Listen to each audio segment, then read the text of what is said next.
Hey guys, so we're going to do one more day of practice with the normal curve to determine probabilities and then some other stuff with it, and this will be our last lesson of the year, which I'm sure you're very happy about. So example one, there are 440 students at Thomas Paine High School enrolled in U.S. history, and on the April report card, the students' grades are approximately normally distributed with a mean of 79 and a standard deviation of 7. Students who earn a grade less than or equal to 64.9 must attend summer school. Find to the nearest student the number of students who must attend summer school for U.S. history. So it's centered here at 79, and standard deviation is about 7, so that's like 72, 65, and we want to say if they have a 64.9, they have to attend summer school. So if they are here or less, that's the proportion of students who have to attend summer school. So we go to our calculator, and we see that the proportion of students who have to attend summer school is going to come out to 0.021989, on and on and on and on, right? But we just want to know, well, how many students? So that's a proportion, remember, out of 1. So take that number, let me just enter. So take that, multiply 440 times the answer that we got. And we get about 9.675 rounded to the nearest students. That's about 10 students must attend summer school. All right, you get 9.675. Okay. In AP Stats, we'll do a lot more. First off, the calculator will be a lot better because we'll go back to the TI, which does statistics a lot better, and you'll have a pretty good idea about this. All right. Example 2. The scores on a math college exam are normally distributed with a mean of 68 and a standard deviation of 7.2.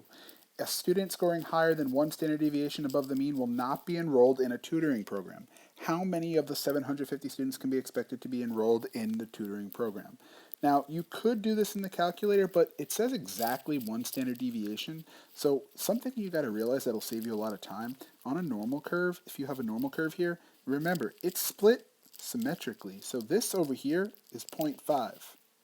Right? To the left of the middle is 50% of the data. So if you go one standard deviation, if you use the empirical rule, this is going to be 0.34 because one standard deviation plus or minus one standard deviation, remember, is 68%. Approximately. You can estimate it, it's completely fine because generally this will be a multiple choice, and like I said, next year when we do this in the calculator, way easier. So plus or minus one standard deviation is 68%, so half of that is 34, so this is 84%, which makes this 16%. So out of the 750, how many will not have to take the tutoring program? Just multiply it by 16%. What's 750 times 0.16? 120. So 120 students will not.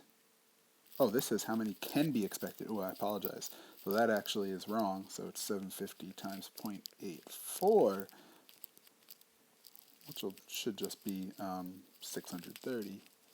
Yeah, 630. Sorry, that's the correct answer. That's how many will be enrolled. Can be expected. Sorry about that. Cool. Now, multiple choice makes life a lot easier with this.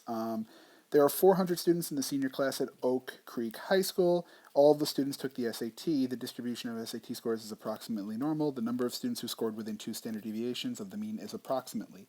So what we teach in Algebra 2, you'll learn this is a little bit off, but in Algebra 2, plus or minus 2 standard deviations, it's approximately 95%.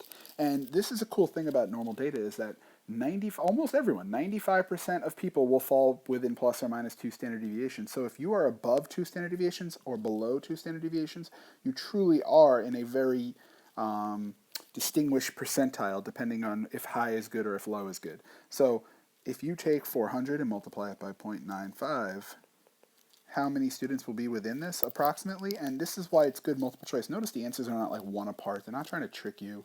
They just want you to have something close. So 380.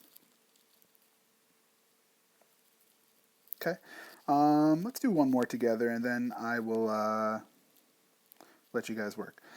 Let's do 5. A juice drink manufacturer fills boxes advertising a container as 1 liter. A machine pours juice into the boxes according to a normal distribution with a mean of 1,002 milliliters and a standard deviation, we use sigma, of 0.6 milliliters. Any boxes containing less than 1,000.8 milliliters are rejected. How many boxes will be rejected in a production of 30,000 boxes? So again, it's working out nicely because if it's centered at 1,002, they will reject if it is exactly 1,008. Sorry, if it's 1,008 or less. So 1,000.8. Wait a second. Sorry. Oh, I read it wrong. Sorry. 1,000.8. So 1,000.8 or less will get rejected. So 1,002. If you go 1 standard deviation, that's going to be 1,001.6. 1,001.6. Nope. 0.4. And then you go down again. That's going to be 1,000.8. So it's exactly 2 standard deviations below the mean. Right? So anything here is going to be rejected. So what's the proportion less than 1,008? Well, let's do normal. Let's put the mean, 1,002. Let's put the standard deviation, 0.6. And let's put what we're looking for, 1,000.8. So that is the proportion that should come out to have filled with 1,000.8 or less.